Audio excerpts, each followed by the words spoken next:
राधा वल्लभ श्री हरिवंश राधा वल्लभ श्री हरिवंश। वृंदावनेश्वरी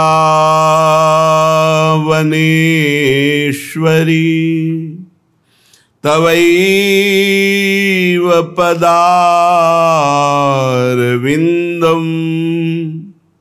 प्रेमामृतैकमकरन्द रसौघपूर्णम्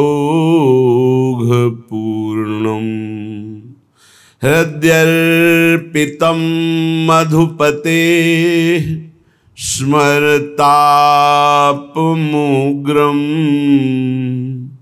निर्वापयत् परमो शीतलमाश्रयामि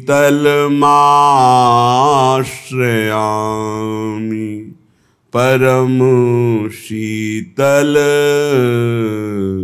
माश्रयामि।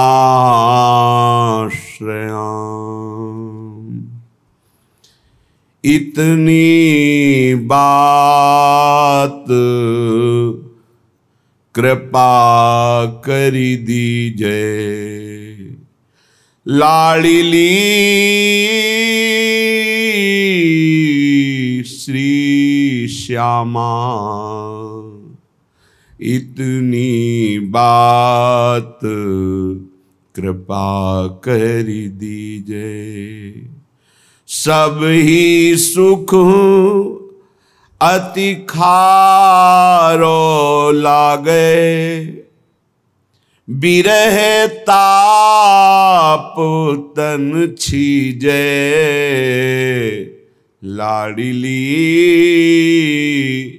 बिरह ताप तन छीजे। इतनी बात कृपा करी दीजिए सोच सोची दृग ढारत आंसू नैन नींद नहीं आवे श्यामाजू प्यारी लाडली।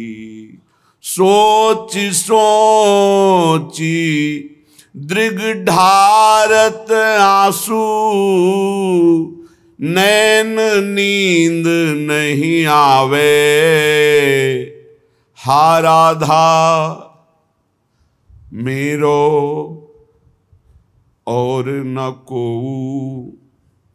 तेरी तेरी अकुलावे राधा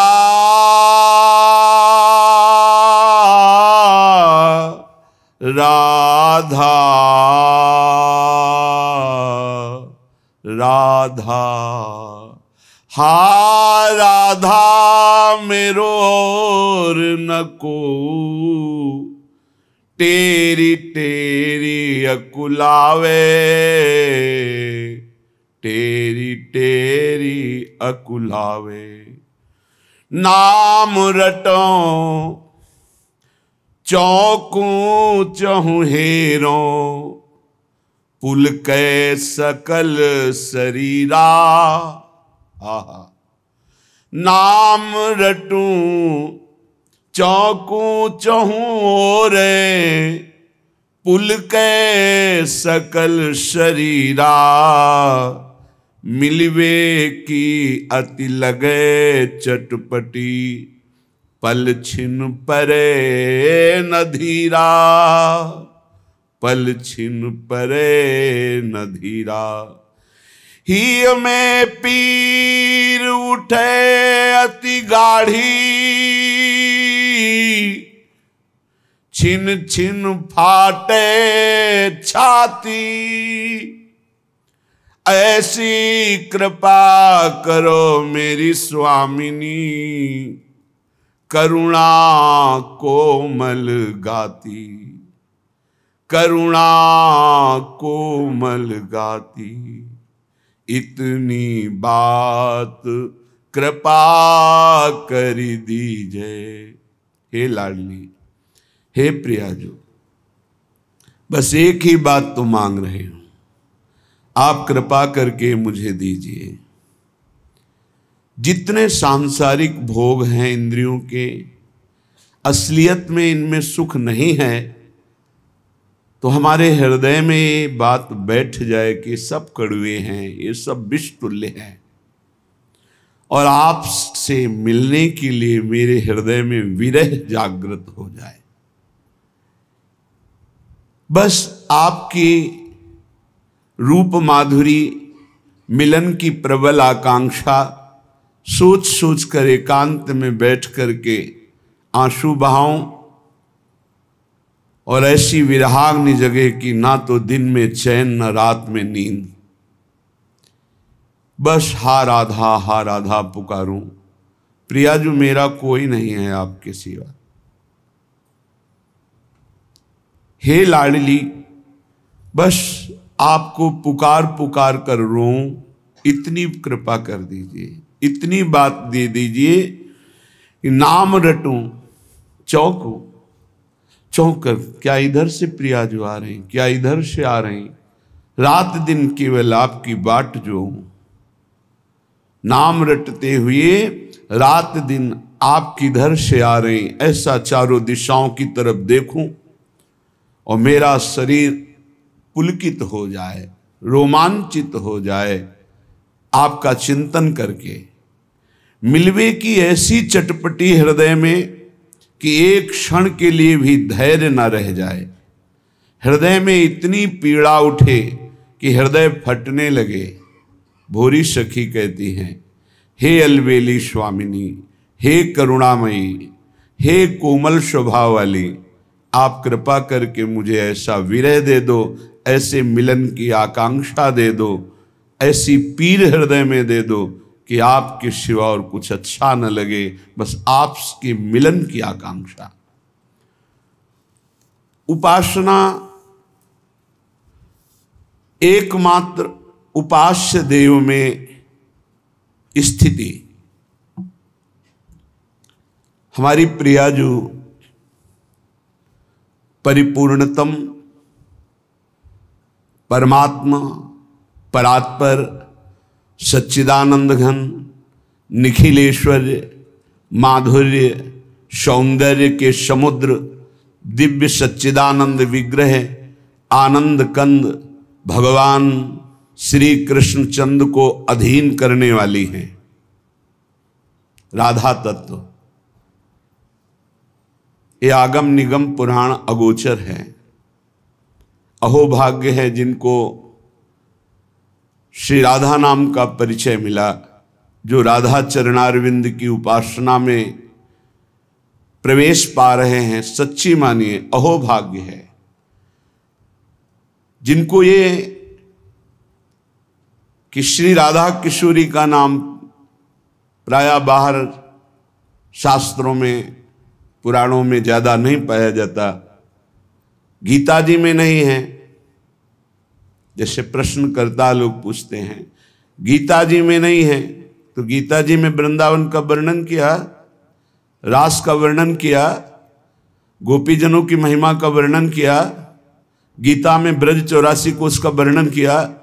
अरे गीता सिद्धांत है भगवत प्राप्ति का, और जो भगवत मोक्ष आदि प्राप्ति को भी लघु समझ करके प्रेम को प्राप्त होते हैं, उनके लिए ये धाम प्रिया प्रीतम का प्रेम धाम है। ऐसा थोड़ी है कि जो गीता में है बस उतना ही है, इसके आगे नहीं है। जहां से गीता की पढ़ाई पूर्ण होती वहां से वृंदावन की पढ़ाई का प्रारंभ होता है। वासुदेवा स्वरमिति सा महात्मा सुदुर्लभा, गीता की पढ़ाई यहां तक है, और यहां से प्रारंभ होती है हमारे वृंदावन नवनिवृत्त निकुंज की। जो परिपूर्णतम है, बहुत ध्यान से सुनिए राधा तत्व, जो परिपूर्णतम है, परमात्मा है, परात्पर हैं, जिनसे बढ़कर कोई नहीं है, सच्चिदानंद घन है, निखिल ऐश्वर्य, माधुर्य, सौंदर्य, सागर, दिव्य सच्चिदानंद विग्रह आनंद कंद जो भगवान हैं, उन श्री कृष्ण को जो अधीन किए हुए हैं, उनका नाम श्री राधा है। श्री राधा और श्री कृष्ण अभेद तत्व होते हुए भी रसदात्री सी किशोरी जो हैं।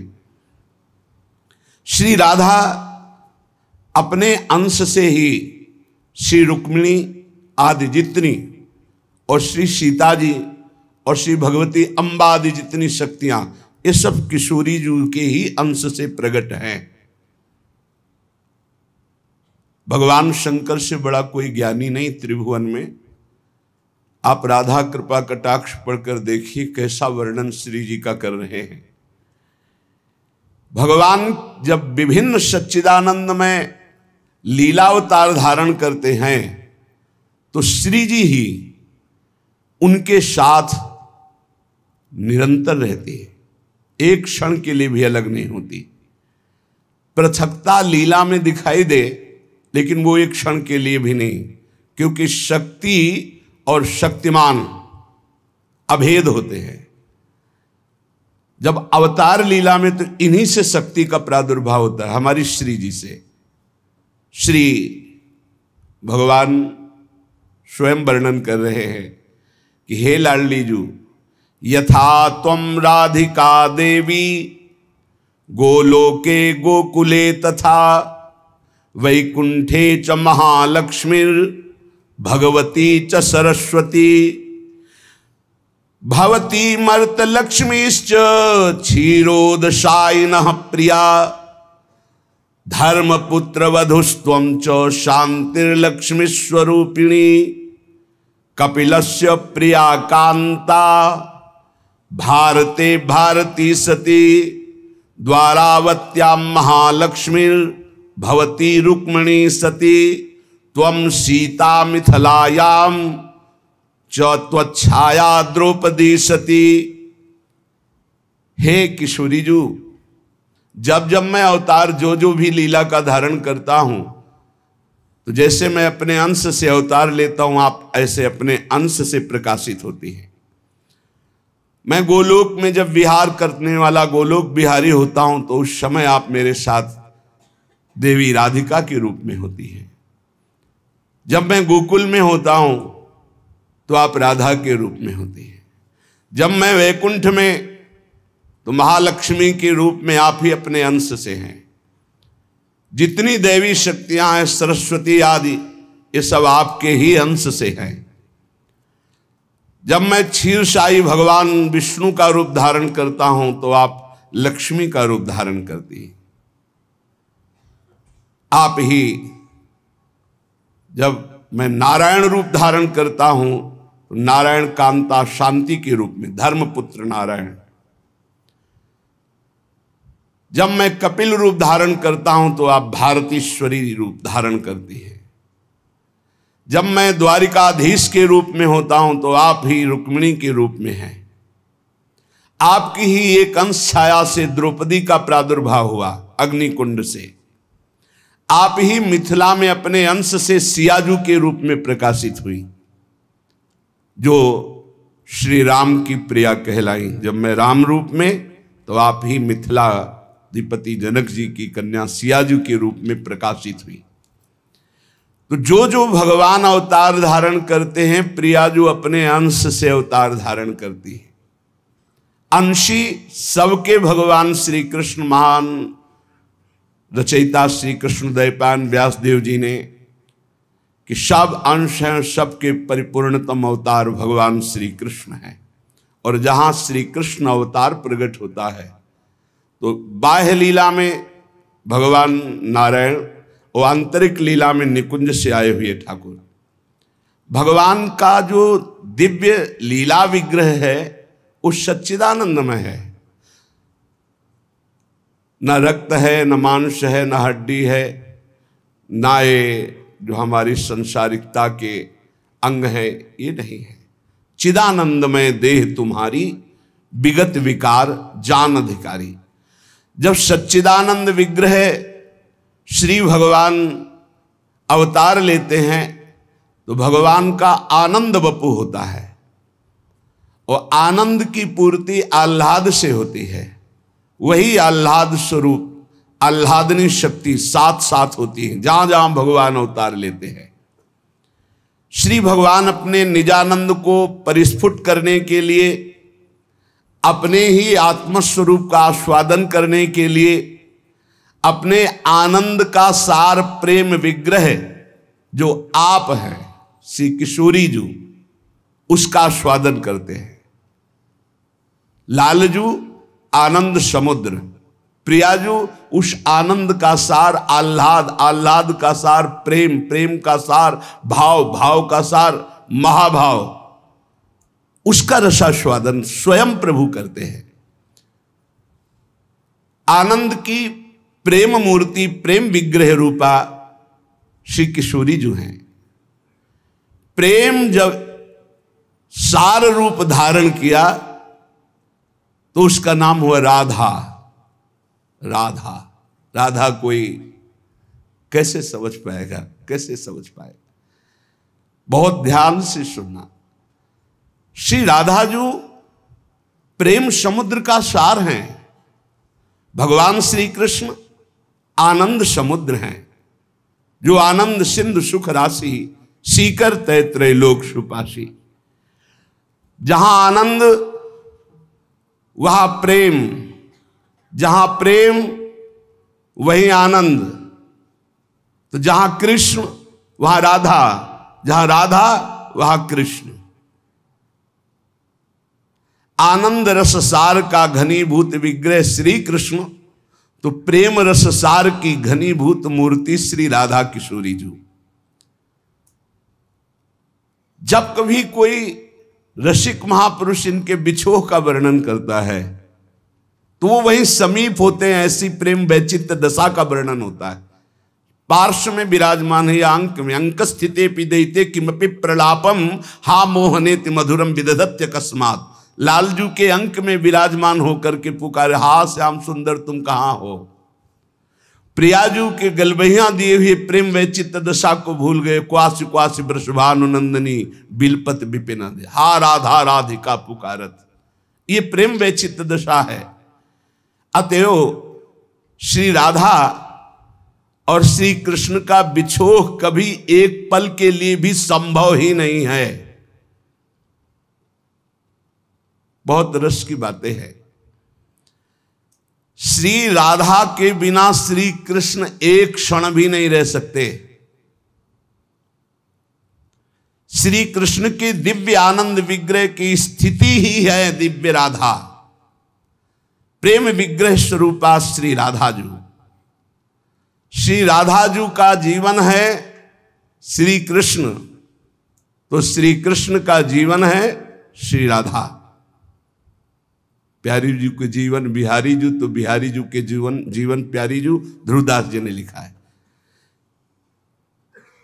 दिव्य प्रेम रस सार विग्रह श्री राधा किशोरी जू नित्य निरंतर आनंद समुद्र का सार, रसघन मोहन मूर्ति, अनंत ऐश्वर्य, अनंत सौंदर्य, अनंत माधुर्य, अनंत लावण्य, सच्चिदानंद सांद्राघन अविचिंत शक्ति, आत्माराम गणाकर्षी प्रीतम श्री कृष्ण को आनंद प्रदान करती रहती है। इसलिए इनसे बढ़कर कोई नहीं। दिव्य प्रेम रस सार विग्रह श्री राधा किशोरी जू नित्य निरंतर आनंद रस सार रस राज, अनंत ऐश्वर्य, अनंत सौंदर्य, अनंत माधुर्य, अनंत लावण्य, सच्चिदानंद सांद्रानंद अविचिंत शक्ति, आत्माराम गणाकर्षी प्रीतम श्री कृष्ण को सदैव आनंद प्रदान करती रहती है। जाके अधीन सदा ही सामरो या ब्रज को शिरताज, हमारे माई श्यामाजू को राज। इन्हीं रस सार स्वरूपा श्री जी से अनंत शक्तियां, लाखों अनुगामिनी शक्तियों का प्रादुर्भाव होता है। लाखों शक्तियों का प्रादुर्भाव, दैवी शक्तियों का, इन्हीं श्री जी से। और इन्हीं श्री जी के अंग से सखी, मंजरी, सहचरी, दूती, युगल सेवा का अधिकार प्राप्त किए, इन्हीं के अंश से प्रकट होती है जो नित्य सहचर्या है। श्री ललिता जू, श्री विशाखा जू, श्री चंपकलता जू, श्री चित्रा जू, श्री तुंग विद्या जू, श्री इंद्रलेखा जू, श्री रंग देवी जू, श्री सुदेवी जू, इनकी 8 सखिया, उनकी शास्त्रों सखिया, ये सब श्री जी स्वरूपा है। ये श्री जी से ही प्रकट है, ये श्री जी मैं है। इनका कार्य है निरंतर युगल सरकार को सुख पहुंचाना, युगल सरकार को सेवा सुख से राजी करना। इनका एक ही कार्य है युगल सुख। नित्य आनंदमय बहुत सुंदर है, बस राधा किशोरी जी की कृपा से समझ में आ जाए तो सब संशय नष्ट हो जाएंगे। नित्य आनंदमय, इनको किसी आनंद की जरूरत नहीं। नित्य तृप्त, इसलिए इनको किसी वस्तु की, किसी भाव की कोई जरूरत नहीं। ये नित्य तृप्त, नित्य एक रस, कोटि कोटि ब्रह्मांडों को सुख प्रदान करने वाले पूर्ण ब्रह्म परमात्मा। भला इनमें सुख इच्छा हो सकती है? बहुत गूढ़ विषय है, इसलिए एकाग्रता पूर्वक सुनना, इससे बहुत लाभ प्राप्त होगा। श्रवण मात्र से श्री जी की कृपा का आपको अनुभव होगा। नित्य आनंदमय प्रभु हैं, उनको कुछ चाहिए नहीं। नित्य तृप्त है, नित्य एक रस है, करोड़ करोड़ ब्रह्मांडों को सुख प्रदान करने वाले हैं। इनके हृदय में सुखेच्छा होगी कि मुझे कोई सुख पहुंचाए, दासी बनकर, सहचरी बनकर, किंकरी बनकर? बिल्कुल नहीं। इसीलिए सेवक जी महाराज सेवक वाणी में कह रहे हैं, मांगो मन मनस दास अपनी करी। पर आगे शब्द जो कह रहे ध्यान, पूर्ण काम सदा हृदयम। आप पूर्ण काम हो, आपको मेरी जरूरत नहीं है, मुझे जरूरत है आपकी सेवा की। नित्य तृप्त, नित्य रस समुद्र, परमात्मा में कहीं सुखेच्छा होती है? नहीं। तो फिर ये सुख कैसे पहुंचाया जाता है? जब उनकी इच्छा ही नहीं तो उनको सुख कैसे पहुंचाया जाएगा? जब कोई प्रेमी प्रेम भाव से सुख पहुंचाने की इच्छा करता है तो उनको सुख की भूख हो जाती है। नित्य पूर्ण काम में, जैसे आप विकल हो करके, बहुत गर्मी है, ये शरबत प्रभु को बहुत अच्छा लगेगा, बहुत सुख पहुंचाएगा, और आप भाव में पिला रहे हैं तो प्यास लग गई प्रभु को। पूर्ण काम में आपकी भावना ने प्यास पैदा कर दी और वो पिए। आज तो बहुत समय हो गया राजभोग लगाने का, प्रियालाल को भूख लगी होगी, जल्दी जल्दी सुंदर भोग बनाया, भोग पधराया। आपकी विकलता, आपका ये भाव उस पूर्ण काम में भूख पैदा कर दी।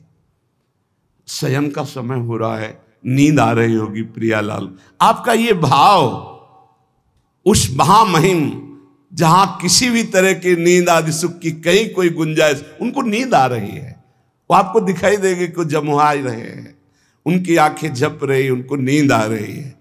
आपका भाव उनके अंदर ये भाव पैदा करता है। नहीं, वो पूर्ण काम है, उनमें किसी की कोई भी गुंजाइश नहीं, किसी भाव की जरूरत नहीं उनको। भाव जैसे जैसे प्रेमी प्रकट करता वैसे वैसे, ये था माम प्रपद्यन्ते, वैसे वैसे वहां दिखाई देता है। प्रेम का आश्रय, जब प्रेमी हृदय, तो प्रेम का विषय बन जाते हैं प्रभु। प्रियालाल प्रेम का विषय बन जाते हैं। अपराकृत दिव्य भाव परब्रह्म पूर्ण परमात्मा तत्व में भूख पैदा कर देता है, सुखेच्छा पैदा कर देता है, प्यास पैदा कर देता है। सखियन के उर ऐसी आई, प्रियालाल के उर नहीं, सखियन के उर ऐसी आई, ब्याह विनोद रचे सुख, वहां हो गए पूर्ण काम, तत्काल ब्याह के लिए तैयार हो गए। जहां जैसे भाव वैसे, भावे मोहि जोई, सोई सोई करें प्यारे, ये प्रेम की स्थिति। प्रेम का महान उच्च भाव बहुत सुंदर है अगर पकड़ पाओ। प्रेम का महान उच्च भाव उस परिपूर्णतम पूर्ण ब्रह्म में, पूर्ण काम में, आप्त काम में कामना पैदा कर देता है, नित्य तृप्त में अतृप्ति पैदा कर देता है, क्रियाहीन में क्रिया पैदा कर देता है, आनंद समुद्र में आनंद की चाह पैदा कर देता है। प्रेम भाव अवश्य ही ये सुखेच्छा, ये कामना, ये अतृप्ति, ये क्रिया, ये जड़ इंद्रियजन्य नहीं होती। इसीलिए मर्त जगत की मायामयी वस्तुओं का भोग करने वाले इस दिव्य राज में प्रवेश ही नहीं पाते हैं। तभी वो क्या जाने प्रियालाल, नवनिभृत निकुंज की सहचरियों की सेवा, ये सब वो बहुत आगे कह रहे हैं। लालजू महाराज कह रहे हैं, हे दिव्य प्रेम सुख प्रदान करने वाली, आप मेरी आत्मा हैं। सबकी आत्मा श्री कृष्ण है। श्री कृष्ण क्या कह रहे हैं? आप मेरी आत्मा हैं। यथा त्वं च तथा हम च भेदो ही नावयोर ध्रुवम, यथा क्षीरेत धावल्यम यथाग्नौ दाहिका सती, यथा पृथिव्याम गंधस्य तथा हम त्वयि संततम। हे प्रियाजू, जो तुम हो वही मैं हूं, जो मैं हूं वही तुम हो। रसोया परमानंद एक द्विधा सदा, श्री राधा कृष्ण रूपाभ्याम तस्मै तस्मै नमो नमः। हम में और हे प्रियाजू आप में किंचित भेद नहीं है। जैसे दूध में सफेदी, अग्नि में दाहिका शक्ति, पृथ्वी में गंध, ऐसे हम में तुम और तुम में हम विराजमान है। श्री किशोरी जी ये भगवत स्वरूप है। ये श्री कृष्ण से एक पल के लिए भी कभी विलग नहीं है। श्री कृष्ण इनसे कभी एक पल के लिए विलग नहीं।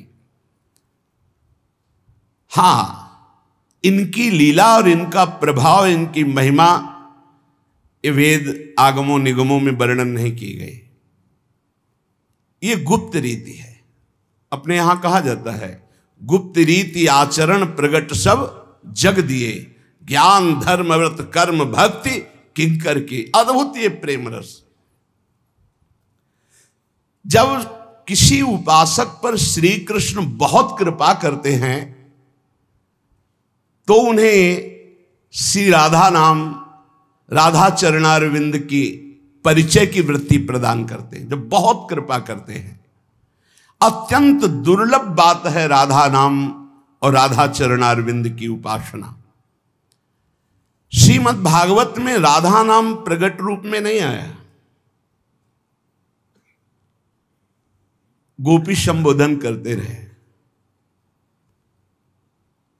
हमें लगता है किसी का भी विस्तार से कोई चर्चा नहीं है पूरे रास विलास में, कि ललिता जो, विशाखा जो, चंपकलता जो, चित्रा जो, किसी का भी एक इशारा मात्र कर, क्योंकि परमहंस हैं। इस रस गोप्य रस का अधिकार, ये तो प्रगट ब्रज लीला की बात।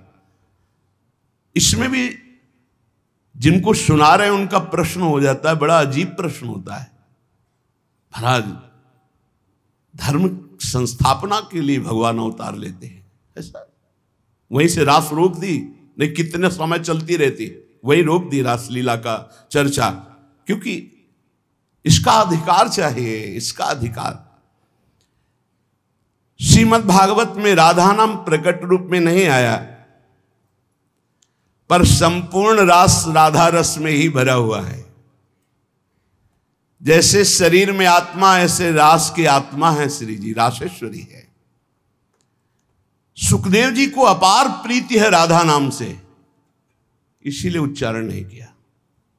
याते श्री सुख प्रगट कियो नहीं, हरिराम व्यास जी कह रहे, जान सार को सार परम धन राधा नाम। राधा बोलते ही समाधिस्थ हो जाते तो कौन कथा सुनाता? 7 दिन में तक्षक काटेगा और मृत्यु हो जाएगी परीक्षित की।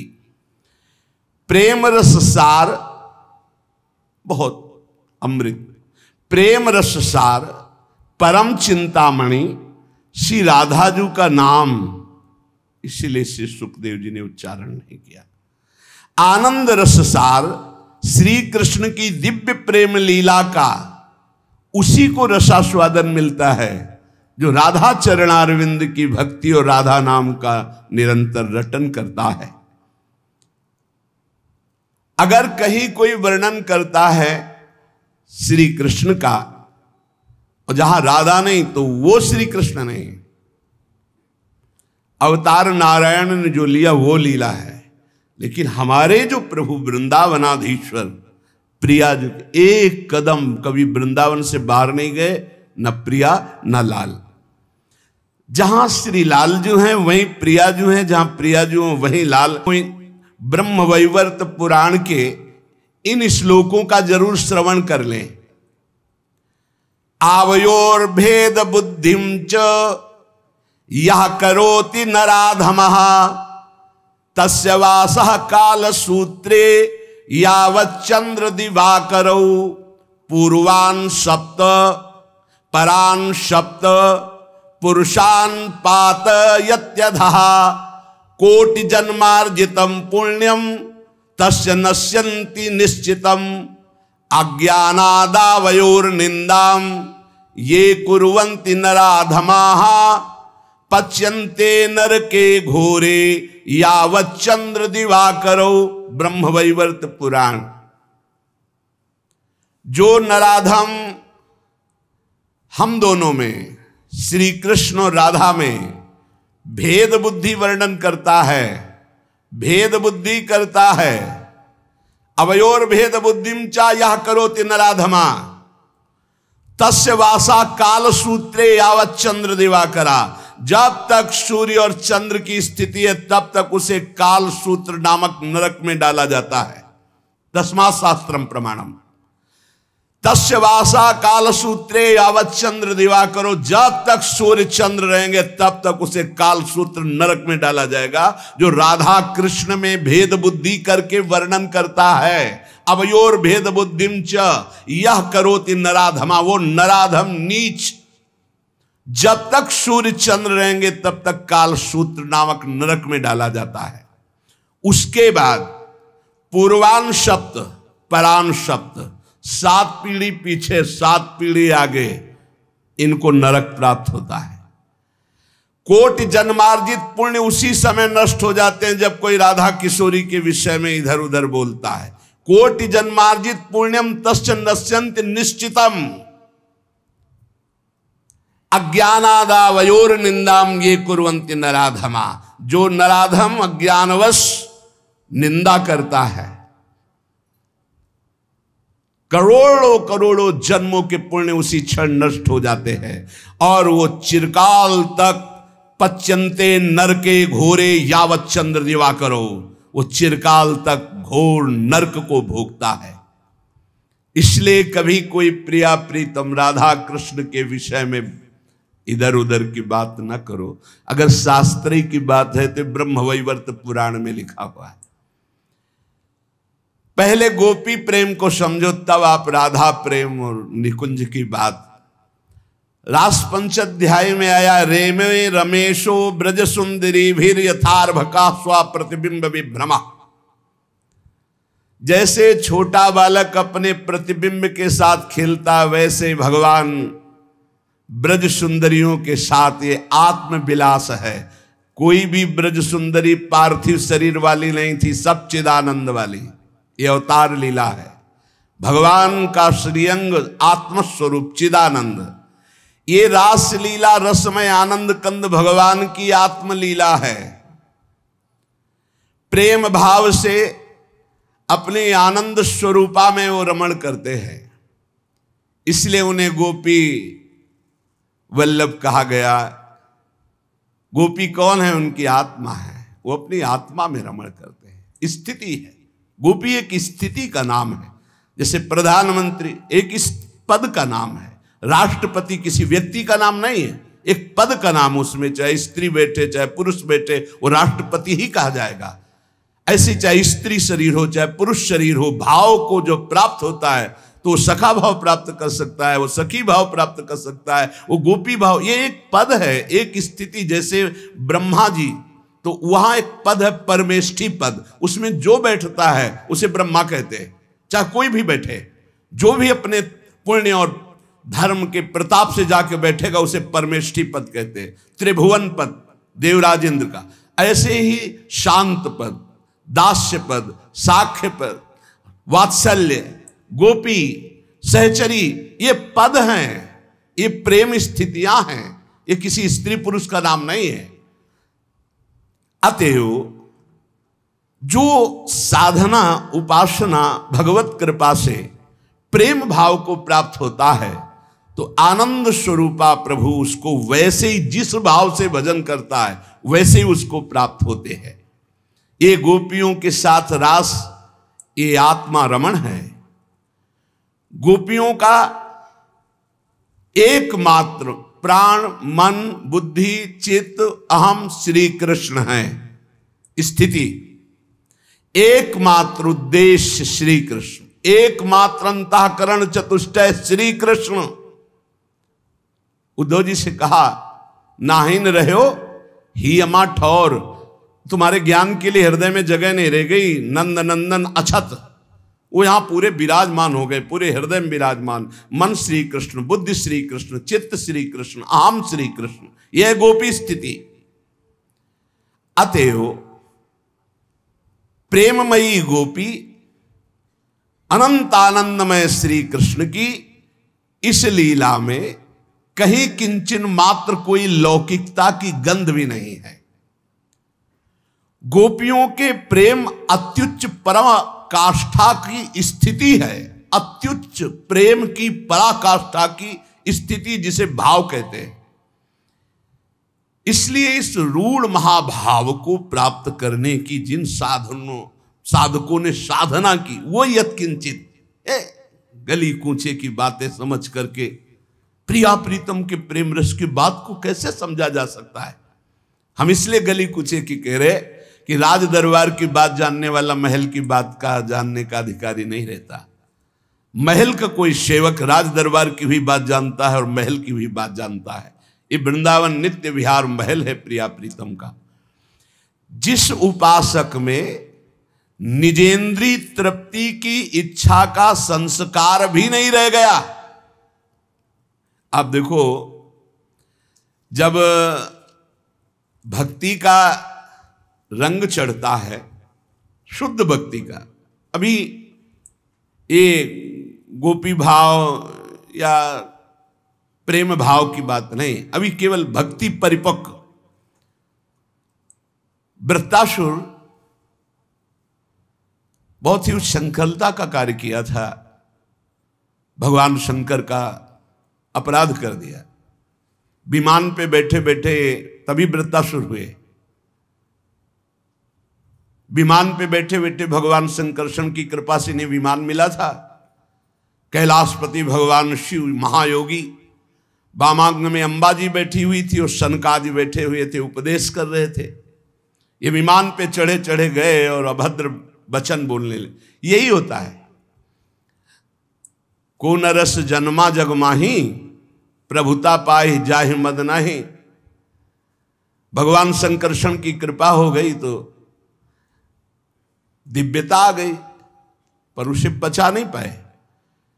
कोई भी साधारण भक्त भी जब ऐसे भगवान के, तो वहां साष्टांग दंडवत हाथ जोड़ के बैठे, जब सनकादि बैठे हुए तो ये विमान पे बैठे ही बैठे कोई, और कहने लगे कि एक साधारण गृहस्थ भी अगर अपनी अर्धांगिनी को तो एकांत में बैठालता है, आप समाज। अंबाजी ने कहा कि तेरी बुद्धि राक्षसी हो गई है, तू भगवान शिव को उपदेश कर रहा है। अरे हम दोनों में कोई भेद है? शिव और शिवा में कोई भेद है? तू भेद देख रहा है? कोई साधारण स्त्री पुरुष है? जो शिवा है वही शिव है, जो शिव है वही शिवा है। भेद बुद्धि देखने वाले जा तो आसुरी भाव को प्राप्त हो। वही वृत्तासुर के रूप में प्रकट हुए। ये हम बताना चाहते हैं कि गोपी भाव या सहचरी भाव या राधा चरणारविंद की प्रीतिमयी उपासना है तो बहुत निष्कामता की चरम अवस्था है। देखो, अंतिम समय है, हाथ में भयानक अमोघ वज्र लिए हुए देवराज इंद्र सामने खड़े हैं, लेकिन भगवान का भक्त है, नामे भक्ता प्रणश्यति। असुर भाव को प्राप्त है वृत्तासुर जी इस समय। उस अंतिम समय देख करके भगवान से प्रार्थना करते हैं, ननाक पृष्ठम। ये भक्त की स्थिति, अभी गोपी भाव और ये तो बहुत चरम सीमा की ऊंचाई की बातें हैं। एक भक्त का हृदय, हाथ में विशाल अमोघ वज्र, जिसको जानते हैं प्रहार अमोघ है, एक बार प्रहार हुआ कि नष्ट हो जाऊंगा, उससे बच नहीं पाऊंगा, निर्भय होकर के उस समय भगवान का चिंतन करते हुए श्री परम भागवत वृत्तासुर जी कैसे कह रहे, क्या स्थिति है भक्त की। गोपी भाव और सहचरी भाव, इनमें कितनी निष्कामता है, वहां तो प्रवेश ही नहीं पाओगे। अभी निष्कामता की चरम सीमा को समझना, एक भक्त की चरम सीमा देखो निष्कामता की। ननाक पृष्ठम न च पारमेष्ठ्यम न सार्वभौमम न रसाधिपत्यम न योग सिद्धिरपुनर्भवम वा समंजसत्वा विरहय कांक्षे अजात पक्षा इव मातरम खगा स्तन्यम यथावत्स तरा क्षुधार्ता प्रियम प्रियेव विषितम विषण्णा मनोरविंदाक्ष दिदृक्षते त्वाम। सामने देवराज इंद्र वज्र लिए प्रहार के लिए उद्यत है, भगवान का चिंतन करते हुए देख रहे हैं, मानो भाव में भगवान सामने हो। कह रहे, हे सौभाग्य निधे, हे करुणा निधान, मेरी अंतिम इच्छा है, मैं आपको छोड़कर इंद्र का पद नहीं चाहता, ब्रह्मा का पद नहीं चाहता। अंतिम समय कोई झूठ थोड़ी बोलेगा। महाभागवत वृत्तासुर की स्थिति क्या है, मैं आपको छोड़कर इंद्र का पद, ब्रह्मा का पद, सार्वभौम सम्राट पद, पाताल का एकाधिपत्य, योग की सिद्धि या मोक्ष, ये कुछ नहीं चाहता। एक भक्त की अंतिम स्थिति।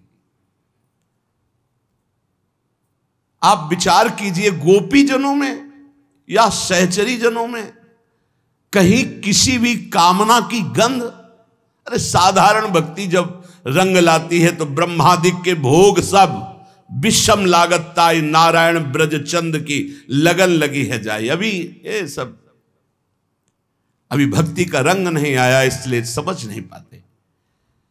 मुझे नहीं चाहिए। अंतिम समय वृत्तासुर जी कह रहे हैं, न नाक पृष्ठम न च पारमेष्ठ्यम न सार्वभौमम न रसाधिपत्यम न योग सिद्धि पुनर्भवम वा समंजसत्वा विरहीय कांक्षे। क्या चाहते हो? आपके विरह में तड़पना। मुझे ये सब नहीं चाहिए। कैसे तड़पन? बोले जैसे पक्षी का जो बच्चा होता है उसके पंख नहीं निकला और वो घोंसला में बैठे हुए केवल अपनी मां पिता की बाट जोहता रहता है, क्योंकि उड़ सकता नहीं। उसका उदर पोषण उसी मां की चोट से लाए हुए पानी और दाने से होगा। वो केवल बाट जोहता रहता है। अजात पक्षा इव मातरम खगा। ऐसे हम केवल आपकी बाट जो है, केवल आपके लिए तड़पे। और जैसे मातर स्तन्यम यथावत्स तरा सुधारता, छोटा बछड़ा जैसे अपनी माता गौ के दूध से उसका पोषण होता है, बस वो विकल होकर के गौ के दुग्ध का चिंतन, कैसे मेरी माँ आवे और मुझे पिलावे। बस ऐसे जैसे जिस चिड़िया के बच्चे के पंख नहीं निकले, अजात पक्षा इव मातरम खगा, वो अपनी माता की बाट जो होता है। स्तन्यम यथावत्स सरा क्षुधारता, जैसे छोटा बछड़ा गैया का चिंतन करता है क्योंकि उसी से उसका भरण पोषण होता है। और जैसे प्रियम प्रिय वो विश्रुतम विषण्णा। पतिव्रता पत्नी अपने प्रीतम जो दूर देश गए हुए हैं, रात दिन उन्हीं के चिंतन में व्याकुल होकर डूबी रहती है। हे कमल नयन, मेरा मन आपके विरह में ऐसे डूबे, ऐसे आपके दर्शन के लिए मनोरविंदाक्ष दिदक्षते त्वाम, आपको ऐसे देखने के लिए विकल है। कहीं भी कामना की गंध नहीं है। वृत्रासुर जी के अंतिम समय में एक भक्त की परिपक्व भक्ति का स्वरूप है मोक्ष तक की अभिलाषा नहीं है। भगवत प्रेम उदय ही होता है उस हृदय में जहां किसी भी तरह की कोई भी लोक परलोक की कोई भी चाह नहीं रह जाती। तब आप समझेंगे कि गोपी प्रेम क्या है, सहचरी प्रेम क्या है। भगवत प्रेम उसी हृदय में प्रकट होता है जहां किसी भी लोक लोकांतर के कोई भी सुख की चाह नहीं होती, निष्कामता। प्रेम में किसी भी स्वसुख की कामना का कोई स्थान ही नहीं रह जाता। अब ये मलिन भोगों में देहाभिमानी फंसे हुए कैसे जानेंगे इस प्रेम को। भगवत प्रेम की साधारण भक्ति की परिपक्व अवस्था को तो जान नहीं पा रहे, फिर गोपी प्रेम या सहचरी प्रेम निकुंज रस की बातें तो बहुत जैसे ककहरा ना आता हो पीएचडी की बात करनी हो ऐसा समझ लो। प्रेम जब प्रकट होता है तो लेने की भावना ही खत्म हो जाती, देना ही देना आता है। प्रेमास्पद के सुख के लिए उसकी एक एक वृत्ति होती है। उसके जीवन का उद्देश्य प्रत्येक कार्य, प्रत्येक चेष्टा, प्रत्येक विचार प्रेमास्पद प्रभु को सुख पहुंचाना होता है। प्रेमी का स्वभाव बन जाता है, प्रेमी का जीवन बन जाता है अपने प्रेमास्पद को सुख पहुंचाना, उनके अनुकूल चलना। प्रेमी इहलोक परलोक के बड़े से बड़े भोगों की बात क्या, 5 प्रकार के मोक्ष देने पर भी वो स्वीकार नहीं करता। सालोक्य सारिष्ट सामीप्य सारूप्यैकत्व मप्युत दीयमानम न गृहणन्ति बिना मत सेवनम जना। श्री भगवान कहते हैं जिसको मेरे प्रेम की पिपासा जागृत हो गई है जिसके हृदय में, या जिसको चाहे वो मेरी सेवा को छोड़ करके सालोक्य भगवान के साथ धाम में भगवत स्वरूप होकर विराजमान होना, सारिष्ट भगवान के समान ऐश्वर्य भोग प्राप्त होना, सामीप्य भगवान के समीप भगवान का स्वरूप धारण करके रहना, सारूप्य भगवान के समान बिल्कुल जैसे भगवान वैसे ही स्वरूप, एकत्व भगवान में ब्रह्म स्वरूप होकर लीन हो जाना, सालोक्य सारिष्ट सामीप्य सारूप्य एकत्व, 5 प्रकार की ये दुर्लभ मुक्तियां मोक्ष हैं। ये दिए जाने पर भी भगवत भक्त स्वीकार नहीं करता। और लोक लोकांतर के भोगों की तो बात जाने दो।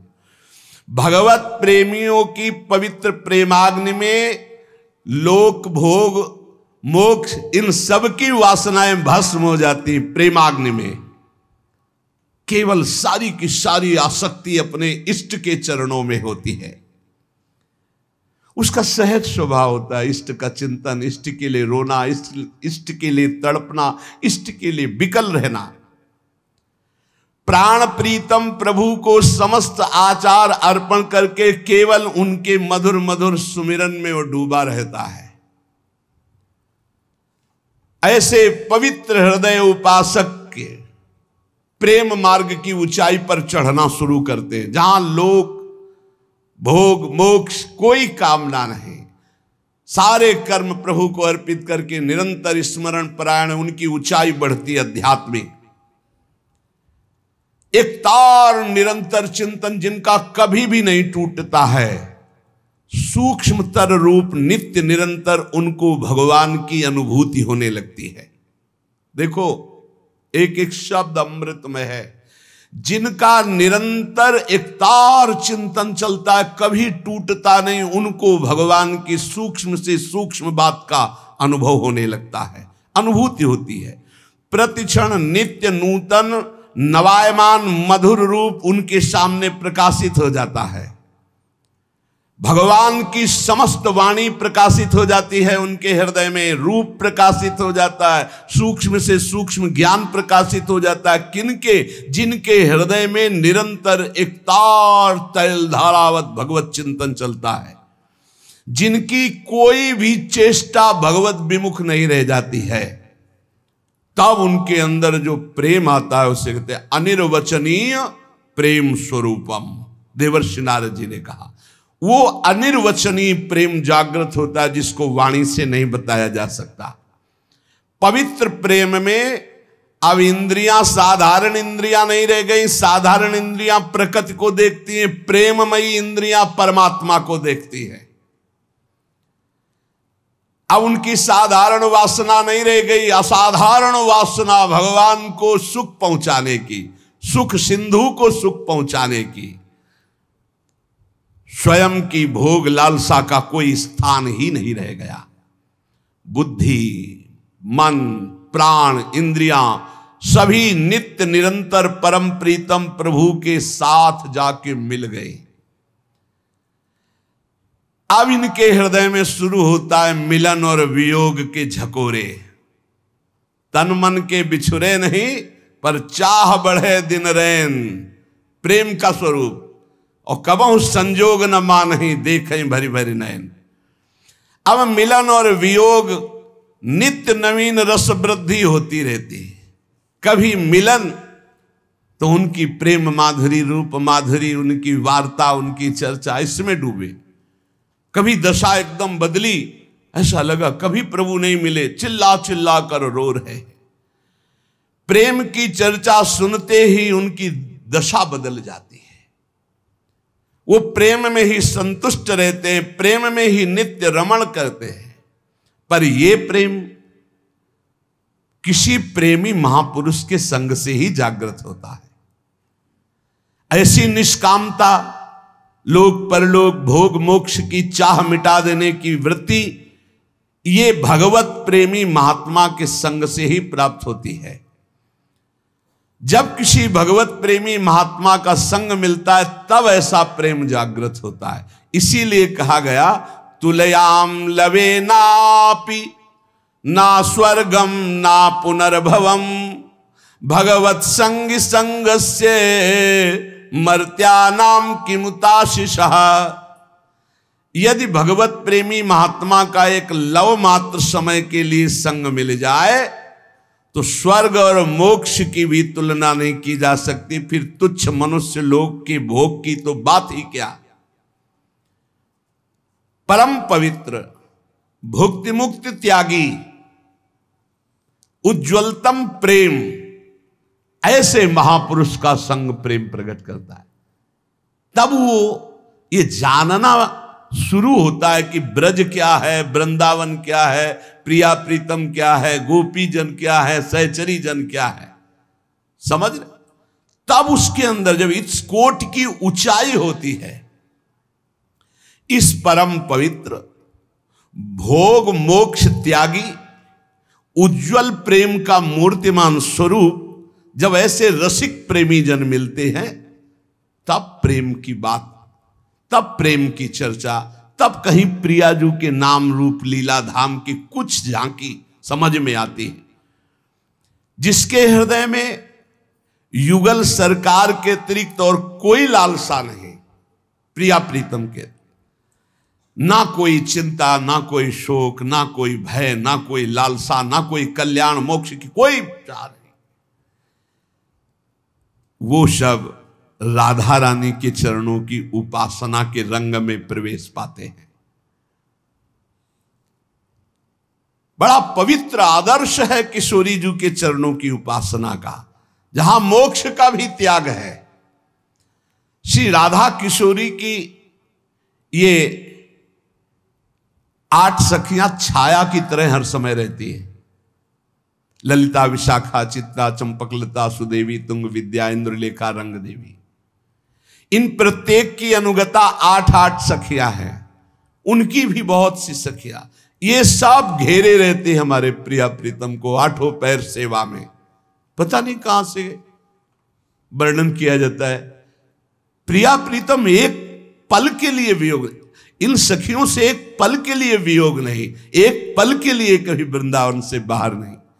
श्री श्यामा श्याम की प्रीति साधन में नित्य संलग्न रहती हैं सखियां। इन सब की आराध्या हैं सेवा युगल की, पर इन सब की आराध्या है श्री राधा किशोरी जी, इष्ट श्यामा महारानी, सब सखियों की। प्रेम भक्ति की चरम स्वरूपा गोपीजन, गोपीजन प्रेम भक्ति की चरम स्वरूप, प्रेम की ध्वजा। और गोपी जनों को जहां से प्रेम प्राप्त हुआ वो श्री जी के चरणारविंद, और श्री जी के चरणारविंद की ठसक रखने वाली ये सखिया 8 पहर सेवा सुख संपादन में राधा माधव के, राधा माधव के अतिरिक्त इनकी सोच में कुछ है ही नहीं। सखियों की सोच में बढ़्यो आनंद मोद सबके महाप्रेम सुरंग रंगी, और न कछु सुहाय तिनको जुगल सेवा सुख पगी, निस देउस जानत नाई सजनी, एक रस भीजी रहे गोप गोपिन आदि दुर्लभ, ते सुखे दिन प्रतिलह। इस प्रेम भाव में शंका, संकोच, संशय, संभ्रम यहां कहीं कुछ नहीं। ये आत्मनिवेदन की पराकाष्ठा का प्रेम स्वरूप है राधा प्रेम। रति, प्रेम, प्रणय, मान, स्नेह, राग, अनुराग, भाव, महाभाव, ये सब यहां परम विकास को प्राप्त होता है। श्री युगल सरकार जब करुणा करते हैं तब हृदय में इस बात का परिचय प्राप्त होता है। अनादिकाल से अनंत काल तक निकुंज में रस प्रवाहित हो रहा है। जिस निकुंज में बैठे हो, वृंदावन नवनिभृत निकुंज में, ये परम त्याग, परम प्रेम, परम आनंद की भूमि है। यहां सदैव ये त्रिवेणी में जो गोता लगाता है वही इस रस का रसास्वादन करता है। परम त्याग, परम प्रेम और परम आनंद। परम त्याग, किंचन मात्र लोक भोग मोक्ष कोई आकांक्षा नहीं। परम आनंद, परम प्रेम, ये है संगम। यहां वृंदावन की जो त्रिवेणी है, परम त्याग, परम आनंद, परम प्रेम की साधना की 2 धाराएं हैं, अनादिकाल से चली आ रही हैं। एक धारा है अहम के परिणाम की चिंता, मेरा क्या होगा, मैं क्या करूं जिससे सुखी हो जाऊं। लौकिक वस्तुओं की चाह, पारलौकिक वस्तुओं की चाह, या लौकिक पारलौकिक त्यागी मोक्ष की चाह। एक है अहम के परिणाम की उपासना, मेरा अहम, मैं कैसे कल्याण को प्राप्त हो, मुझे कैसे मोक्ष प्राप्त हो, या कैसे लोक के भोग सुख संपत्ति। ये इसमें आपको करोड़ों उपासक मिलेंगे। अहम की धारा, 2 धाराएं हैं साधना की। एक धारा में अहम के परिणाम की चिंता, अहम के मंगल की चिंता, अहम के मोक्ष की चिंता। अहम को कैसे सुख मिले, अच्छे से अच्छे भोग भोगना, या कल्याण हो जाना, मोक्ष हो जाना, ये अहम की धारा की। और दूसरी है पूर्ण आत्मसमर्पण, जिसमें किंचन मात्र अहम की कोई चिंता नहीं है। यह है यहां की उपासना। पूर्ण आत्मसमर्पण 9धा के बाद यहां प्रारंभ होती है आत्मसमर्पण। ये जो प्रथम धारा की, इसमें आपको बहुत से साधन साध्य सब मिलेंगे, अष्टांग योग, ज्ञान, सब इसी में भरे पड़े, कर्म योग सब इसी में। ये जो दूसरी है अहम के समर्पण की, ये है वृंदावन रसोपासना। इसमें अपनी तो कोई चिंता परवाह ही नहीं है। यहां प्यारी जू और प्यारे जू को रिझाने के लिए अपने को भूल जाना है, अपना आत्मसमर्पण कर देना है। जिसको आत्म परिणाम की किंचन मात्र चिंता परवाह नहीं, अपने मंगल, अपने कल्याण, अपने मोक्ष, अपने सुख की कोई चाह नहीं, वो श्री राधा किशोरी के चरणों की उपासना का अधिकार प्राप्त करता है। तो अपने लोग अधिकारी तो नहीं, पर लाइन में उसी में खड़े कर दिए गए, बहुत बड़ी ऊंचाई पर। भ्रमित मत होना, बहुत भ्रमित करने वाले माया के पार्षद मिलेंगे। देखो कितनी ऊंचाई है। गीता जी में श्री भगवान ने कहा, सर्वधर्मान परित्यज्य मामेकम शरणम ब्रज अहम त्वाम सर्व पापेभ्यो मोक्षयिष्यामि मा शुचा। इसमें लगता है बहुत ऊंचाई है, बड़ा सुंदर, अत्यंत महत्वपूर्ण उपदेश, समर्पण की चरम सीमा दिखाई दे रही है।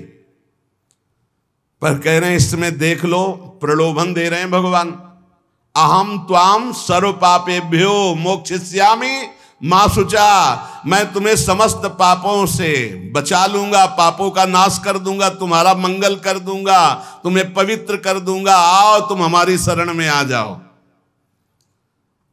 ये पहली ही साधना वाले हैं, अहम की साधना, जिसमें मेरा कल्याण कैसे होगा, मेरा मंगल कैसे होगा, मेरे पाप कैसे नष्ट होंगे, में उनके लिए है सर्वधर्मान परित्यज्य मामेकम शरणम।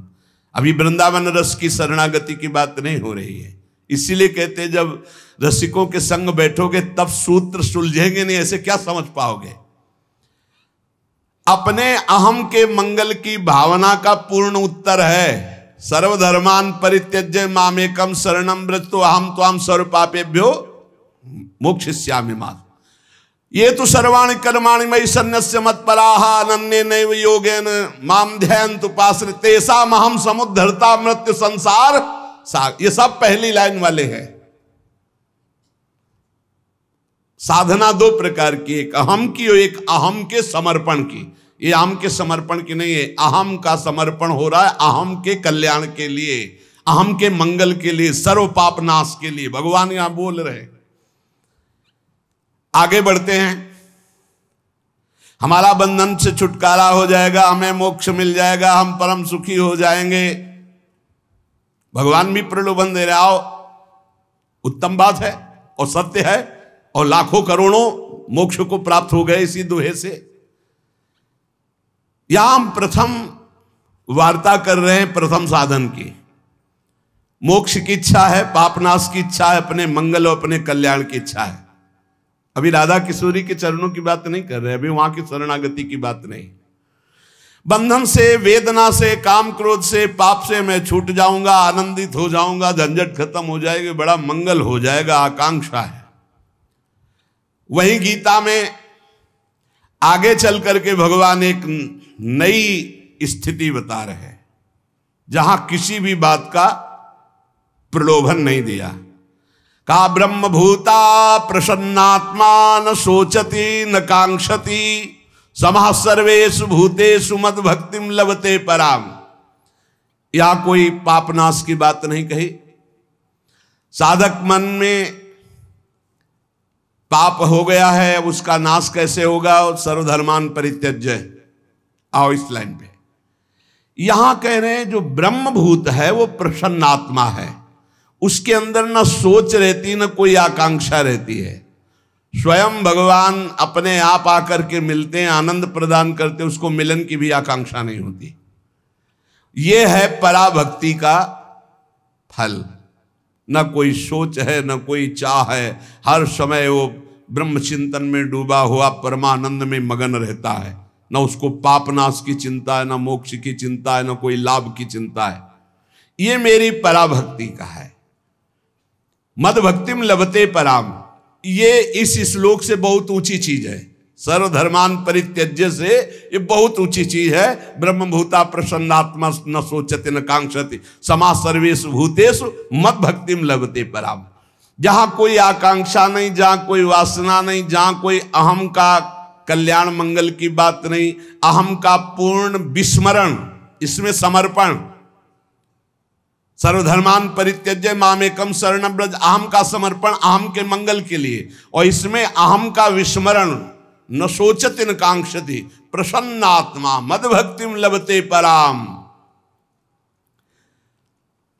पर यहां प्रेम की अभी कोई स्थिति नहीं बताई गई। इसके आगे की धारा जब बढ़ती है, इसके आगे प्रसन्नात्मा न सोचति न कांक्षति, अब सोचति और कांक्षति दोनों आगे बढ़ी। इसके आगे क्या सोच?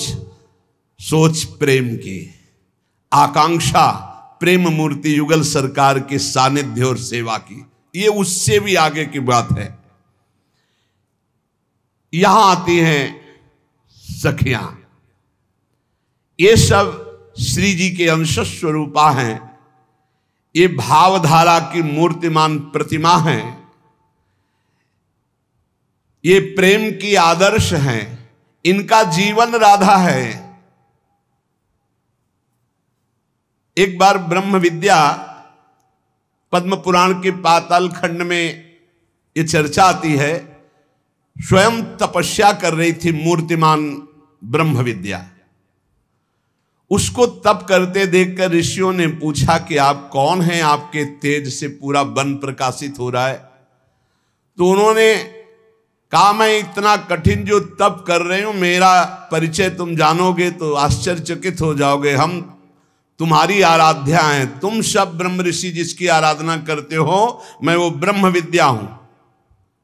तो ऋषियों ने पूछा कि हमारे सबके कार्य तो आपसे पूर्ण होते हैं, ब्रह्म विद्या से ब्रह्म बोध होता है, और आप किस कार्य के लिए इतना कठोर तप कर रहे? तो उनकी यह हिम्मत नहीं हुई कि वो बोले कि मैं श्री जी की चरणों की आराधना के लिए।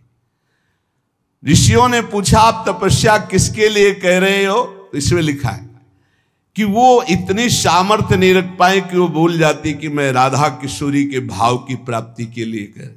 तो उन्होंने कहा कि मैं गोपी भाव की प्राप्ति के लिए साधना कर रही हूं, कि मैं एक गोपी बन जाऊं और श्री कृष्ण परमात्म तत्व हमारे गलवैया दे रास करें। श्री राधा माधव के सुख की जो वृत्ति प्रकट होती उसे सहचरी कहते हैं। श्यामा श्याम को सुख पहुंचाने की ये गोपी पद से भी आगे की बात है। जहां जगत की स्मृति नहीं, जहां मोक्ष की परवाह नहीं, जहां ब्रह्मानंद का प्रलोभन नहीं, अज्ञान का प्रवेश नहीं, केवल प्रेम ही प्रेम। आप जहां बैठे हैं प्रेम धाम वृंदा विपिन है। यहां किसी और का आकर्षण नहीं, प्रेम। श्री राधा जी के चरणारविंद का भाव भगवान के स्वरूप के भाव को पार जो कर चुका है। भगवान का स्वरूप क्या है? आनंद, ब्रह्मानंद, ब्रह्मभूता प्रसन्नात्मा न सोचति न कांग। उसके आगे इसीलिए हम कह रहे हैं, अपने लोग लिफ्ट में बैठे हैं, यात्रा नहीं कर रहे हैं, यात्रा की चर्चा हो रही, होश खराब हो जाते। तभी कहा जाता है बड़े बड़े किशोरी जी के चरणारविंद की आराधना का अधिकार नहीं प्राप्त कर पाए। तो बड़े बड़े नहीं कर पाए अपने लोग। कई बच्चा के पेट और घट करे विनाशन, अपने लोग गोद में बैठे हैं आचार्य की कृपा से ऐसी जगह। अनेक साधना के भाव इस तरह समझ लेना चाहिए। यदि आपको इस राधा धारा में डूबना है तो आपको बचना होगा संपर्क से। जो जैसे भगवान की भक्ति करें, सब महान है, सबके चरणों की वंदना है, पर अपने को सबसे बचाकर बुद्धि रखनी कि कहीं संक्रामक भाव न पैदा हो जाए, उनके संग का दोष कहीं हमारे अंदर न पैदा। 1000 बार राधा महिमा सुनोगे कम बैठेगी, और एक बार आप राधा जी की अवहेलना सुनोगे बैठ जाएगी मन में। इतना समझ लो कि इस प्रेम राधा धारा में प्रवेश पाने के लिए आपको अपनी बुद्धि को बचाना होगा। ऐसे लोगों से बचाना होगा जो इस रस से अनभिज्ञ हैं। ऐसे लोगों से दूरी बनानी होगी जो वृंदावन रस का परिचय नहीं जानते हैं उनसे। तभी तो कहा भगवत रसिक रसिक की बातें रसिक बिना को समझ सके ना। जो अन्य लोगों से प्रभावित हो जाते हैं वो इस राधा भाव के साधन को भी नहीं समझ सकते। जो इस भाव में ज्ञान कर्मादि संस्पर्श शून्य हृदय, ये ज्ञान कर्मादि संस्पर्श शून्य हृदय, वो राधा भाव। जहां ज्ञान और कर्म संस्पर्श लेस का भी अभाव है, तो क्या यहां अज्ञान है? तो क्या इनकी साधना में कोई क्रिया नहीं है? क्रिया का अभाव है। ज्ञान कर्म शून्य, ज्ञान कर्मादि संस्पर्श शून्य, तो क्या यहां अज्ञान है? क्या इनकी साधना में कोई क्रिया नहीं? नहीं, इनके यहां क्रिया का अभाव नहीं है, न ज्ञान का अभाव है, न अज्ञान की सत्ता है। समझना, यह विलक्षण प्रेम मार्ग है, जहां पूर्ण ज्ञान होते हुए भी ज्ञान की सत्ता नहीं है। क्या अमृतमयी बात! पूर्ण ज्ञान होते हुए भी ज्ञान की सत्ता नहीं है। जहां जीवन में एक एक क्षण एक एक पल युगल सरकार की सेवा क्रिया में रममाण होते हुए भी क्रिया का सर्वथा भाव है। संपूर्ण ज्ञान होते हुए ज्ञान की सत्ता नहीं है। प्रतिपल सेवा परायण होते हुए क्रिया कर्म का भाव है। क्षण भर के लिए भी अवकाश नहीं है, पर प्रेम में डूबा हुआ उसे सुध नहीं है।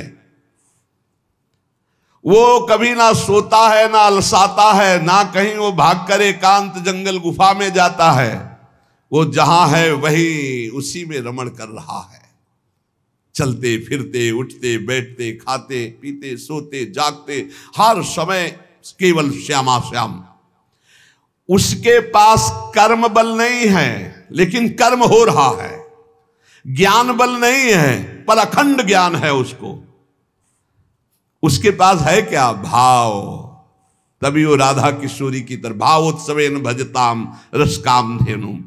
ज्ञान संस्पर्श शून्यता, कर्म संस्पर्श शून्यता, भाव की स्थिति, पूर्ण ज्ञान, हर क्षण कर्म परायण सेवा कर्म, लेकिन उसका कहीं कोई फल, कोई आकांक्षा, कोई कर्ता भाव है ही नहीं। बहुत उच्च कोटि की दशा। उपासक भुक्ति मुक्ति स्पृहा यावत पिशाची हृदय वर्तते तावत प्रेम सुखास्यात्र कथम अभ्युदयो भवेत्। जब तक ये भोग मोक्ष रूपी पिशाची हृदय में वर्तमान है, तब तक प्रेम का अभ्युदय नहीं होता, प्रेमांकुर का प्रादुर्भाव ही नहीं होता।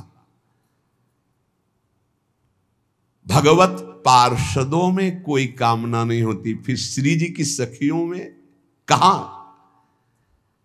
अति उत्तम जो अधिकारी प्रेम मार्ग का होता है, तो देखो परम ज्ञानी भगवत पार्षद उद्धव जी महाराज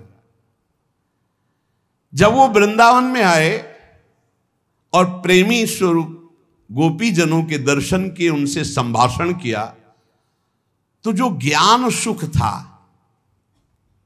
वो उन्हें फीका लगने लगा। जो श्री कृष्ण के समीप उनके पार्षदत्व का सुख था वो फीका लगने लगा। अब लगा कि मैं इस भाव को कैसे प्राप्त करूं जो गोपी जनों में प्रेम विराजमान। लगा ये भाव तो हमारी सामर्थ्य नहीं कि मैं धारण कर सकूं, तो इनकी चरण रज तो धारण कर सकता हूं। तब वो कहते हैं मुझे कोई लता गुल्म औषधि बना दो वृंदावन की, जिससे गोपांगनाओं की चरण धूल मेरे ऊपर पड़ती रहेगी तो मैं निहाल हो जाऊंगा। जो भगवत पार्षद बृहस्पति शिष्य श्री उद्धव जी जैसे ज्ञानी महात्मा जहां अपने को असमर्थ मानकर उनकी चरण धूलि पाने की आकांक्षा करते हैं, वो गोपी भाव, और जहां से गोपियों को प्रेम प्राप्त हुआ है वो श्री किशोरी जी के चरणारविंद, और उन चरणारविंद के भाव राधा भाव को प्राप्त करने के लिए आप विचार करो किसमें सामर्थ्य है। श्री कृष्ण के प्रेम सुख कामना को पूर्ण करने वाली गोपियां कोई कामना युक्त भगवान से नहीं लगे हुए, वो श्री कृष्ण सुखैक मात्र, ये अंतर की बात है। अरे आप साधारण आप देखो, जिससे आपको प्रेम होता है, पुत्र से, मां से, किसी से भी, कोई भी अच्छी चीज देखोगे तो आपको लगेगा उनके लिए ले चलो, जिससे प्यार है उसकी याद आएगी, और उसके लिए जब कोई खान पान, कोई अच्छी लौकिक बात कह रहा हूं तो उसकी याद, ये उनको ले चलो जिससे भी प्यार है। और जब आपको प्रभु का प्रेम प्रकट होगा तब तो विस्मरण ही हो जाएगा इस मायाकृत। ये मायाकृत जितना स्वाप्निक जगत है, ये तो बहुत थोड़ी साधना करने पर विस्मरण होने लगता है। प्रेम की स्थिति तो बहुत ऊंची होती है। इस धरा पर, धरा माने भूमिका पर जब साधक उतरता है, बहुत उच्च कोटि की अवस्था होती है जब प्रेम की दशा, प्रेम की भाव दशा। परीक्षित जी को गोपीजनों की रास रस का वर्णन जब सुना रहे सुखदेव जी, तो उन्होंने प्रश्न कर दिया। तो जब देखा परम पवित्र परमहंस श्री सुखदेव जी ने कि तो भौतिक प्रश्न कर दिया, भगवान का अवतार धर्म के लिए हुआ है, एकांत में ऐसा ऐसा। तो उन्होंने उसी समय से रास का संवरण कर दिया और कहा देखो, जो ईश्वर कोटि के महापुरुष होते हैं उनके चरित्रों को जानना बहुत कठिन है। हम तो बस इतना ही कहेंगे कि ऐसे ईश्वर कोटि के महापुरुषों के चरित्रों का अनुकरण नहीं करना चाहिए। जैसे भगवान शंकर जहर को पिया और गले में रोक लिया, दूसरा एक बूंद पानी नहीं रोक सकता। अगर यहाँ घाटी द्वार में ऐसे खांसते हुए परेशान हो जाए और हलाहल विष पी लिया तो कोई शंकर क्या जैसा हो सकता है? ऐसे ही भगवान जो कर, उसका हम अनुकरण नहीं कर सकते। अग्नि सूर्य आदि ये सब कुछ भस्म कर देते, खा जाते, सब कोई थोड़ी ऐसा कर सकता है। दूसरी बात बताई कि भगवान जो गोपियों के साथ रास कर रहे हैं, ये गोपी सबकी आत्मा स्वरूप भगवान स्वयं अपने आप से अपने आप में रमण कर, पर अच्छा नहीं लगा सुखदेव जी को और वहीं से रास का स्मरण करके दूसरी लीला प्रारंभ कर दी। तो यहां कह रहे हैं कि परीक्षित जैसे महापुरुष के भी हृदय में इस रस के विषय में प्रश्न खड़ा हो गया, इसीलिए इस महारस को बड़ा गुप्त रखा गया है। यहां किंचन मात्र काम की गंध भी नहीं, कामना की गंध नहीं। ये इतना ऊंचा भाव है कि जब प्रेम प्रकाशित होगा तभी आप इसको जान सकते हैं। जब कोई उपासक भगवत प्रेमी महात्मा के संग से उपासना करता है तो उसके अंदर आनंद प्रकट होता है। ध्यान से सुनिएगा, आनंद प्रकट होता है। जब आनंद बढ़ता है तो वो रूप धारण करता है रति का, रति। फिर वो जब गाढ़ रूप धारण करती रति तो प्रेम। जब प्रेम बढ़ता है तो उसे स्नेह, स्नेह बढ़ता है तो भाव, भाव बढ़ता है तब प्रणय, प्रणय बढ़ता है तब अत्यंत राग, राग बढ़ता है तब अनुराग, और जब अनुराग चरम सीमा पे पहुंचता है तो भाव, और जब भाव चरम सीमा पे पहुंचता है तो महाभाव। और ये महाभाव श्री जी के चरणों से प्राप्त होता है। पूज्य भाई जी राधा बाबा आदि इसी महाभाव को, चरम सीमा का। देखो, चित्त में आराध्य देव के सिवा अन्य किसी विषय वस्तु व्यक्ति की जरा भी चाह और स्मृति ना रह जाना, इसे रति कहते हैं। रति किसे कहते? आपकी प्रभु में रति हुई किसे कहते? चित्त में आराध्य देव के सिवा अन्य किसी वस्तु विषय व्यक्ति में जरा भी चाह या स्मृति ना रह जाना। जब समस्त इंद्रियां केवल आराध्य देव में स्थित होती हैं उसे रति कहते हैं। और रति जब प्रगाढ़ रूप धारण करती है, केवल इष्ट देव, जैसे गोपीजन जित देखूं तित श्याममयी, उसे प्रेम कहते हैं।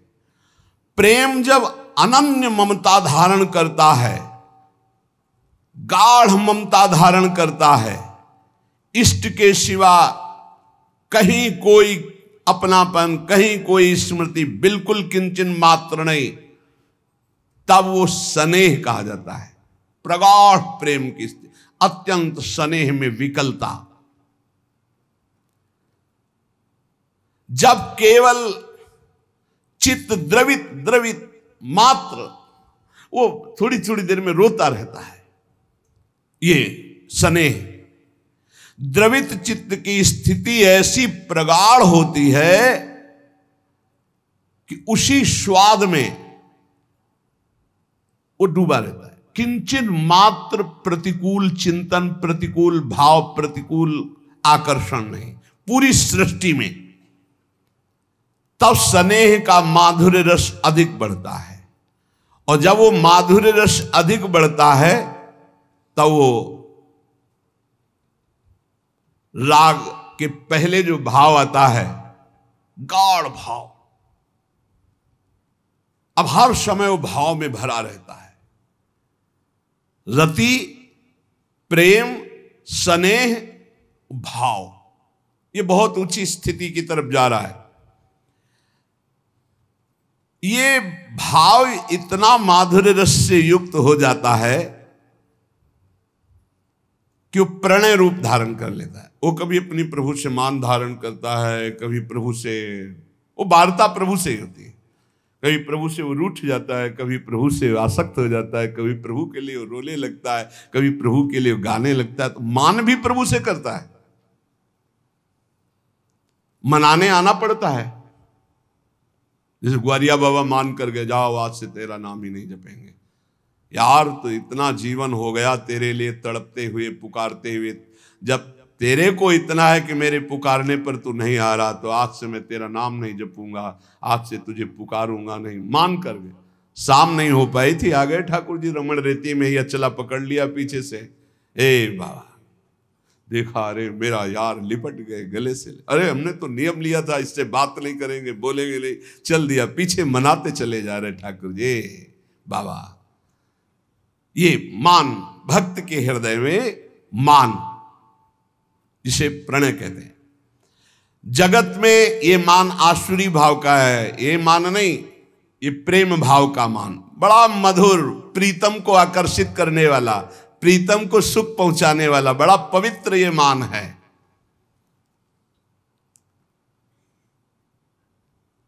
इसी भाव की चरम अवस्था कभी कभी निकुंज में भी प्रकाशित हो जाती है। दो प्रकार से, कभी अंतर्मुख हो गए तो लालजू को लगता है प्रिया जो मान धारण कर लिए, या कभी कभी प्रेम की गाढ़ अवस्था में मान वृत्ति भी आ जाती है। तो फिर सखियां मनाती है, छाड़ दे मानिनी मान मन धरी बो। मान, फिर जब ये मान अत्यंत गाढ़ रूप धारण करता है, राग, मतलब यहां प्राणों का कोई महत्व नहीं रह जाता। राग जब अत्यंत गाढ़ रूप धारण, तो अनुराग, बहुत ऊंची स्थिति। फिर उसके अंदर महाभाव रस का जागरण होता है, और ये महाभाव रस प्यारी जी के चरणों से, कितनी ऊंचाई की बात है। यहां तो साधारण भक्ति ही हृदय में आना बहुत कठिन होता है। अच्छा, ये सब जितना है, ये सब किसी साधना से प्राप्त नहीं होता। इस श्री जी के प्यारे लाडले जो रसिक जन हैं, वो जब कृपा करते हैं तो अपने को पता भी नहीं चलता, जैसे लिफ्ट में पता ही नहीं चलता, जब गेट खुलता है तो लगता है 16वें फ्लोर पर आ गए। ऐसे इतनी ऊंचाई पर हम चढ़ के नहीं जा सकते, ये कृपा का मार्ग है। देखो ध्रुवदास जी जैसे महापुरुष कह रहे हैं कि सबे अंग गुणहीन हो, ताको जतन न कोई, एक किशोरी कृपाते जो कछ होय सो होय। श्री जी श्रृंगार करती हैं लालजू के सुख के लिए, लालजू सारी चेष्टा करते हैं श्री जी के सुख के लिए, लाडली लाल के सुख के लिए सहचर्या। यहां सब तत्सुख की होड़ लगी हुई है, स्वसुख की कहीं भी किंचन मात्र गुंजाइश नहीं। बनी वृषभानुनंदिनी आज, भूषण बसन विविध पहिरे तन, पिय मोहन हित साग। इसलिए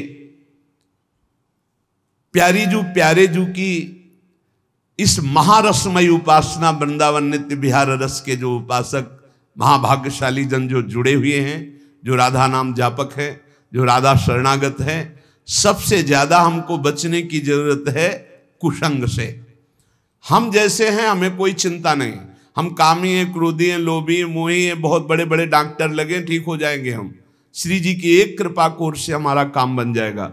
लेकिन हमारे भाव तो बचे रहें, हमारे भावों में दूषित भाव ना आने पावे। संसार में तो भक्ति भाव नहीं है, थोड़ा भी परहित भाव नहीं है।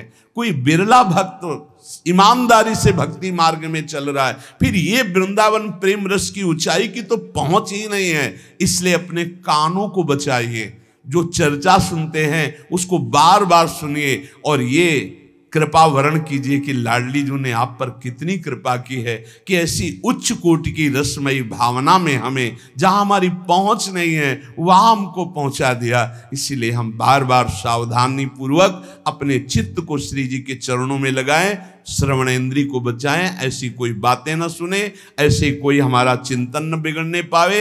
अनंत जन्मों की भटकन के बाद हमें करुणामयी अलवेली सरकार श्री राधा किशोरी के नाम रूप लीला धाम का आश्रय मिला है। अब ये माया अपने पार्षदों से ऐसा बुलवा कर, दिखवा कर, मिलवा कर, कहकर हमको मार्ग से भ्रमित करना चाहे तो कभी, ये कच्चे साधकों के लिए कह रहे हैं।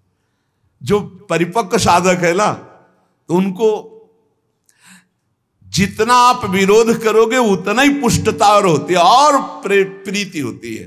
लेकिन जो कच्चा साधक हो तो उसको लगता है कि ऐसा है क्या, बोले भागवत में नहीं लिखा, भगवत गीता में नहीं, कितने ग्रंथ पढ़े हो, कितने शास्त्र है, शास्त्रों का अथाह समुद्र है ज्ञान का।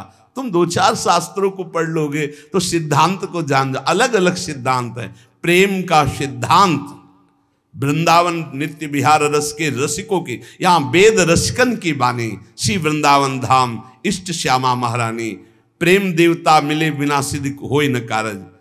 कल कोई एक प्रश्न करता कि आप कहते हो ब्रह्मेश्वरादि सुदरूप पदारविंद, तो इसमें शंकर जी की निंदा नहीं होती कि शंकर जी की भी पहुंच नहीं है?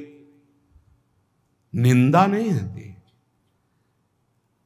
अब तुम कितना शंकर जी को मानते हो पता नहीं, शंकर जी से अगर बात तुम्हारी होती है तो पूछ लेना। अगर शंकर जी से बात पूछ लेना कि अरे आज भी जरा भी कोई तो अब वो सब बातें बताई चली जाती है। जैसे जरा भी फोन पहुंच जाए मायके तो फौरन ससुराल में उपस्थित है मायके वाले, डट के नहीं होते। अपनी लाडली लड़की के लिए मायके फोन पहुंच जाए कि आज हमने सुना था कि डांटी जा रही थी, तो फौरन पूरे परिवार के आके ऐसे आते हैं महादेव। तुम क्या समझते हो? तुम महादेव जी को भगवान मान करके थोड़ी बारी आराधना अपनी कामनाओं की पूर्ति करने के लिए करते होगे। हमारे तो अब उसके आगे वर्णन क्या करें। सच्ची मानिए महादेव जी की कृपा से प्राप्त। हम जो बात यहां कह रहे हैं उसको समझो। आप महादेव जी की जटाओं में गंगा जी देखते हैं, यह क्या श्री कृष्ण का चरणोदक नहीं है? आप काट सकते हो? शास्त्र में लिखा हुआ गांगम बारी मनोहारी मुरारी चरणच्युतम त्रिपुरार शिरश्चारी पापापहारी पुनातुमाम। क्या तुम ये स्वीकार नहीं कर सकते कि भगवती गंगा श्री कृष्ण का चरणोदक है जो महादेव माथे पे स्वीकार करते हैं? क्या तुम समझते हो? अरे महादेव जी ने भेजा है। तुम जितना महादेव जी को भजते हो, भगवान शिव कृपा करें तुम पे, पर पूरा जीवन ही महादेव रहे। महादेव की निंदा नहीं। जैसे हम कहते हैं जितनी देवी शक्तियां श्री जी के अंश से हैं, हम निंदा नहीं करते हैं, हम ये आपको तत्व की बात बता रहे हैं। अब आप उसको ना समझो, कह दो हमारी काली देवी को अंश। भैया हम काली में भी राधा देखते हैं। तुम राधा में भले काली ना देख पाओ, लेकिन हम काली में राधा देखते हैं। देखा उस दिन आवेश में बोल रहे थे तो शुंभ निशुंभ का मर्दन करने वाली कौन? हमारी श्री जी के ही अंश से। अंश का मतलब क्या होता है? वही श्री जी, कोई दूसरा नहीं, कोई दूसरा। यहां से कभी किसी की निंदा की बात नहीं आएगी। अगर आप सौम्य स्वभाव से उसका अर्थ देखेंगे तो सिद्धांत की चर्चा होगी। शिव जी की निंदा, अरे यहां चाकू रख के निंदा करवाई जाए तो भी नहीं निकल सकती शिव जी की निंदा। पर तत्व की जब बात आती है, जब प्रेम लीला की, देखो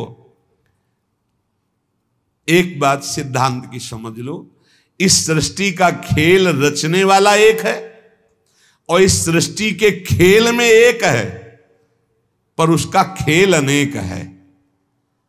वही जो रहस्य जान गया, तो जब खेल का स्वाद लेंगे तो उसमें वर्णन करेंगे हार और जीत का। लेकिन जब तत्व की बात आएगी तो वही हारने वाला है और वही जीतने वाला है। या रहस्य रघुनाथ कर बेग न जाने कोय, और जो जाने रघुपति कृपा तो सपने मोह न हो। हम सब एक में हैं, लेकिन जब हम पाला बीच में खड़ा करके कबड्डी खेलेंगे तो जब तुम्हें हराएंगे तो हम नाचेंगे, हार गया हार गया। और जब बैठ के प्रसाद पाएंगे तो एक ही लाइन में खाएंगे, एक ही पंक्ति में पाएंगे। ऐसे यहां तुम्हें समझा रहे, एक ही तत्व है, वो एक ही तत्व अनेक रूपों में अनेक खेल खेल रहा है। जब खेल की बात आती है तब हार जीत की बात आती है, जब खेल की बात आती है तो उसमें छोटा बड़ा की बात आती। खेल में, तत्व में नहीं। तत्व में जो कृष्ण वही शिव, जो शिव वही कृष्ण, इतना अंतर नहीं। और जब खेल की बात आती है तो कभी श्री कृष्ण आराधना कर रहे हैं शिव की कृपा प्राप्ति के लिए। ऐसा नहीं कि हम पढ़े लिखे नहीं, महाभारत में आराधना कर, तो कभी शिव आराधना कर रहे हैं श्री कृष्ण प्राप्ति के लिए। श्री कृष्ण प्रकट हो रहे तो अपना रूप, कभी वो महादेव प्रकट हो रहे तो वरम ब्रूहि श्री कृष्ण से बोल। ए भाई, ये खेल है, खेल में भ्रमित मत होना। तत्व में एक है, खेल में ये चलता, कभी वो स्वामी कभी वो सेवक, कभी वो स्वामी कभी वो सेवक, ऐसा चलता रहता है। हम जिस मार्ग में, जिस कृपा से लगे हैं, हमको अन्य कोई भटकाव, अन्य कोई चिंतन नहीं। नाम जप करो, अपनी उपासना की पुष्टता की बात सुनो, समय नहीं रह गया विचार करने का। और श्री जी के कृपा प्रसाद से, अनंत करुणा वरुणालय हमारी लाडली जो है, उनकी कृपा से इस दुरंत माया से मुक्त होकर प्रेम रस की प्राप्ति हो जाएगी। जो प्रेम प्राप्त करना चाहते, एक तो चाहे नहीं प्रेम की, लेकिन सुनते रहो चाह हो जाएगी, रटते रहो चाह हो जाएगी। प्रेम दुर्लभ वस्तु है। परम पद मिलने के बाद ध्रुव जी को अशांति हुई, भागवत में पढ़ के देख लेना कि मैंने प्रभु का प्रेम क्यों नहीं मांगा, मैंने प्रभु की नित्य सेवा क्यों नहीं मांगी, ऐसे प्रभु का सानिध्य क्यों नहीं मांगा। इसलिए खूब नाम जप करो। किसी की निंदा करने की जरूरत नहीं, किसी से झगड़ा करने की जरूरत नहीं, पर ध्यान रखो अपने इष्ट और अपने धर्म और अपनी उपासना को संजो कर, संभाल करके रखकर फिर आगे चलो। जैसे हम कहते हैं कि चार की गाली सुन लीजिए, पलट कर जवाब ना दीजिए। तो आप कहोगे आप क्यों जवाब देते हो, ये मेरे को बात नहीं है। जहाँ मेरे इष्ट धर्म की बात आएगी, जहाँ नाम की बात आएगी, जहाँ प्रियता की बात आएगी, तो वहाँ हमको तो तुम बरगला नहीं सकते, तुम्हारे सामर्थ्य नहीं है। लेकिन जो अभी नए नए छोटे छोटे सतमार्ग के अंकुर उदय हुए हैं, उनको नष्ट होने में देर नहीं लगेगी। उसके लिए रोष आता है। किसी की श्रद्धा को बनाने में कितनी मेहनत पड़ती है, आप लोग नहीं समझते हैं। मन वचन कर्म से पूरा लगना होता है, तब एक जीव की श्रद्धा इष्ट में पुष्ट हो, और उसको नष्ट करने में सेकंड लगते हैं, सेकंड लगते हैं। इसीलिए सबसे प्रार्थना है, अपनी श्रद्धा को बचाओ, अपने भावनाओं को बचाओ। कलिकाल की मल भरी आंधी चल रही है, कलिकाल मलायतन, मन कर देख विचार। एक क्षण में तुम्हारी भक्ति, तुम्हारी श्रद्धा सबको चौपट करने वाले मिल जाएंगे, लेकिन श्रद्धा और भक्ति का उत्थान वर्षों लगते हैं, जन्म लग जाते हैं। ये जन्म हमारा श्री जी की प्राप्ति में ही जाए, इसलिए खूब सावधान रहो, नाम जप करो। शेष चर्चा की श्री राधा वल्लभ लाल की जय।